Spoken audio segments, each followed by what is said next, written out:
On entend tout le temps parler de ça, la fameuse joie de vivre de Montréal. Mhm. C'est un concept un peu flou, non? Presque un cliché? C'est un peu un cliché, oui, mais qui correspond à une réalité bien tangible pour les gens qui y vivent. Et justement, on a mis la main sur des documents de wikiresidence.ca et infodrone.ca qui essaient de mettre des chiffres là-dessus. Exactement. L'idée aujourd'hui, c'est de comprendre comment cette culture, cette ambiance si unique, est en fait liée à des milliards de dollars en planification d'infrastructures. C'est exactement ça. On va essayer de décoder ce que les sources appellent un cercle vertueux. Un cercle vertueux. Oui. L'idée, c'est que l'attractivité culturelle, sociale, c'est pas juste un sentiment. Ça nourrit une croissance démographique, notamment via l'immigration. D'accord. C'est cette croissance-là qui justifie puis qui rend possible des investissements municipaux qui sont absolument colossaux. Donc on va connecter les points. On connecte les points. Des perceptions des citoyens tirées d'un sondage d'MTL Blog jusqu'aux très grandes stratégies urbaines. Parlons-en, ce sondage, justement. Quand on demande aux gens ce qu'ils aiment de leur ville, les 3 réponses qui ressortent, c'est, dans l'ordre, la joie de vivre, Le fameux concept. l'efficacité de certains services et le réseau de mobilité active. Hmm. Ce qui m'a vraiment frappé, c'est que ça arrive avant même l'abordabilité. Oui, alors que l'abordabilité, ça a longtemps été l'argument numéro 1 de Montréal. C'est un vrai changement de paradigme, non? C'est un signal très très fort. Ça veut dire que la qualité de l'expérience urbaine, prime maintenant sur le simple coût de la vie. Alors allons-y. Le premier thème qui ressort, c'est l'efficacité des services. Et honnêtement, le premier exemple m'a fait sourire. Le duel. Le déneigement. Ah, le déneigement. Oui, c'est souvent un sujet de frustration dans une ville nordique, mais là, le sondage le cite unanimement. C'est ça qui est fort. Unanimement comme un service de qualité supérieure. Exact. C'est un excellent point de départ. Ça illustre parfaitement le lien entre un service de base et la perception globale. C'est vrai? Un déneigement qui est rapide, qui est efficace. C'est pas juste du confort, là. Non. C'est un message que la ville envoie. Elle dit, même dans les pires conditions, la vie continue, l'économie tourne, vous êtes en sécurité. Ça bâtit une confiance. Ça bâtit un sentiment de fiabilité dans les infrastructures qui est fondamental. Quand les rues, les trottoirs et même les pistes cyclables sont dégagées vite, ça prouve que la machine municipale fonctionne. D'accord. Mais si on parle de la machine municipale, on ne peut pas ignorer l'éléphant dans la pièce. Ah oui, je vois où vous voulez en venir. Ou plutôt, le cône orange sur le trottoir, hein. Le cône orange, bien sûr. C'est une blague nationale, c'est un mème vivant pour les Montréalais. Oui, mais les sources, justement, elles recadrent complètement cette blague-là. Ah oui? Derrière le cône orange, il y a une réalité économique extrêmement sérieuse. Ces chantiers qu'on voit partout, c'est la manifestation la plus visible d'une volonté d'investir massivement. Et on parle de quel chiffre? Les chiffres donnent le vertige.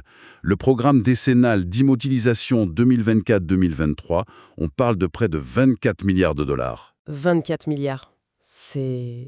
Il faut prendre un moment pour réaliser. C'est énorme. C'est plus que le budget de construction de métro dans d'autres pays. Ça va redéfinir la ville pour une génération. Exactement. Et juste pour donner une idée, sur une année, rien qu'en 2024, c'est 566,5 millions juste pour la réflexion des routes. Juste les routes? Juste ce qu'on voit en surface.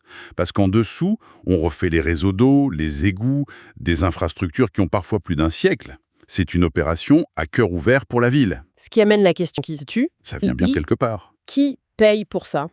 Parce que 24 milliards... Ça vient bien de quelque part. Oui. Et c'est là qu'on touche à un numéro d'équilibriste politique qui est fascinant et qui est souligné dans le document. Ok. Pour financer ça, la hausse des taxes foncières résidentielles a été limitée à 4,9% en 2024. Ce qui est en dessous de l'inflation de l'époque. Précisément. L'inflation observée était supérieure. Donc le message, en fait, c'est un pari sur l'avenir. La ville mise sur la croissance démographique, sur l'attraction de nouveaux contribuables pour payer la note à long terme. Plutôt que de tout faire payer aux résidents actuels. Exactement. Donc, si je résume, le message de la ville, c'est « Oui, c'est frustrant d'avoir votre rue en chantier. Mais c'est la preuve qu'on investit dans la valeur de votre quartier. Et dans la résilience de la ville pour les décennies à venir. On transforme un irritant en preuve de progrès. » C'est précisément l'intention. Transformer une nuisance en symbole d'investissement. Donc, on voit que ces investissements dans le dur, les tuyaux, l'asphalte, ça sert à soutenir quelque chose de beaucoup plus doux, l'expérience culturelle. Tout à fait. Et ça, c'est le cœur du deuxième grand thème. Absolument. La culture, c'est pas un luxe, c'est un moteur économique. Quand on pense à Montréal l'été, on pense festival. Ah oui, la saison des festivals. Le document cite les classiques, le festival de jazz. Juste pour rire, Oshéaga. Ce sont pas juste des divertissements, ça. Non, ce sont de vraies industries qui attirent des millions de visiteurs, qui remplissent les hôtels, qui font vivre les restos. Ça crée une image de marque internationale. Et l'ambiance déborde dans la rue, c'est pas juste sur des sites fermés. C'est un point crucial, ça. Ce n'est pas spontané, c'est le résultat d'une planification urbaine. On rend des rues piétonnes, on aménage des places publiques. La ville utilise la culture comme un outil de design urbain. Pour rendre le milieu de vie plus attractif. Plus vert et plus social. En parlant de milieu de vie plus vert, ça nous amène directement à la mobilité active. Un autre point fort majeur. Oui, le réseau cyclable montréalais a eu une distinction incroyable. C'est mentionné dans la source, premier réseau pour une grande ville en Amérique du Nord. Ce qui est remarquable pour une ville avec nos hivers. C'est ça. Ça prouve que l'investissement, puis l'entretien, même le déneigement des pistes, ça a porté fruit. On a dépassé les barrières du climat. Et dans la même veine, il faut qu'on parle de Bixi. Ah, Bixi. Alors ça, quand j'ai lu ce passage, j'ai dû le relire 2 fois. On sait que c'est populaire, mais que le magazine Time le classe comme l'une des meilleures inventions du XXIe siècle. C'est une autre dimension. C'est une autre dimension. On parle plus d'un service local pratique, là on parle d'une innovation reconnue mondialement. Cette reconnaissance, elle est très significative. Elle valide le fait que Montréal a été pionnière. Le succès de Bixi, ça montre que la mobilité active, c'est plus une niche. C'est un mode de transport à part entière. Intégré dans la ville. Intégré. Et les bénéfices vont au-delà de juste réduire la congestion. C'est-à-dire ? Il y a un impact économique direct. Les sources le soulignent. On observe une valorisation quantifiable des propriétés qui sont proches de ces réseaux de transport durable. Ah oui. Avoir une station Bixi au coin de sa rue ou une piste cyclable sécurisée, ce n'est plus juste un plus, c'est devenu un critère qui ajoute de la valeur à un logement. La mobilité douce est devenue un actif immobilier. C'est fascinant. Tout à fait. Donc, on a des services qui se modernisent, une culture vivante, une mobilité douce qui est un modèle. Mais qu'est-ce qui lie tout ça ensemble ? C'est quoi la sauce secrète ? On revient au point de départ, à ce concept un peu intangible de joie de vivre. Mm.